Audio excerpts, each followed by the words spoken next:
بسم الله الرحمن الرحيم. الحمد لله رب العالمين، والصلاة والسلام على رسول الله وعلى آله وصحبه ومن والاه، أما بعد. فيا أيها الإخوة والأخوات، karibuni katika halaka miongoni mwa halaka za kielimu, katika kikao miongoni mwa vikao vya kielimu ambavyo tunakusudia kubainisha hukum miongoni mwa hukum za as-siyam, yani kufunga, tukiwa katika mwezi wa Shaaban ya mwaka 1447 Hijiria, ambao ni sawa na mwaka 2026 Miladia. Tutasoma baadhi ya ahkam zinazofungamana na masala ya saum, yani siyam, kuelekea katika mwezi wa Ramadhani. Lakini kwa sababu kipindi hiki ndio kipindi ambacho watu ukitumia kulipa madeni yao ya Ramadhani iliyopita, basi nimeona tufungue vikao hivi kwa kuzungumzia masala yanayofungamana na qadha, yani kulipa madeni ya mwezi wa Ramadhani. Na watu wenye udhuru wa kufunga mwezi wa Ramadhani, ikhwa, ni wengi, wamebainishwa kwenye Qur'an na katika sunna za Mtume sallallahu alayhi wasallam. Kuna wale ambao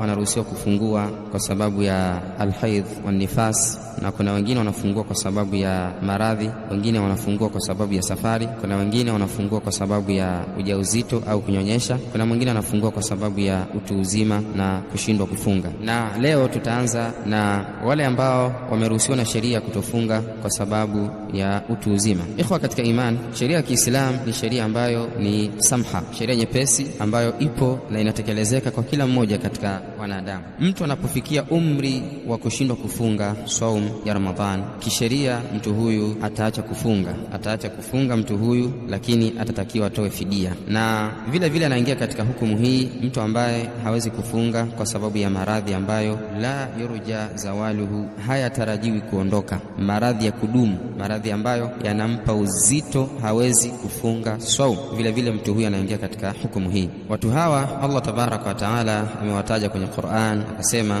wa ala alladhina yutiqunahu fidyatun ta'amu miskin, yani na juu ya wale ambao yutiqunahu, yani yashuqu alayhim as-sawm, fidyatun ta'amu miskin, juu yao kutoa fidia ya kulisha chakula maskini. Kwa hiyo hapa anaingia mtu mzima ambaye hawezi kufunga, vile vile anaingia mgonjwa ambaye maradhi yake hayatarajiwi kupona. Watu hawa sheria inawataka watoe fidia badala ya kufunga saum ya Ramadhani. Na katika kutoa fidia hii ya kulisha maskini, anatakiwa atoe kiasi cha nusu kilo na ziada kidogo kumpa maskini mmoja kwa kila siku ambayo alitakiwa afunge, au kwa kila siku ambayo anadaiwa katika masiku ya Ramadhani iliyopita. Na kama itakuwa ni Ramadhani nyingine ambayo ndio ameidiriki, basi kila siku moja ambayo alitakiwa afunge ataitoa fidia ya kumpa maskini mmoja chakula cha ujazo wa gramu 600, ambao ni sawasawa na nusu kilo na ziada kidogo. Na namna ya kumlisha maskini, kuna njia mbili ambazo wamestaja ulama, anaweza kazitumia, zote zinafaa. Ya kwanza ni kutengeneza chakula, ni kupika chakula, kisha akawaita maskini kwa idadi ya siku ambazo anadaiwa. Kama anadaiwa siku 5, ataita maskini 5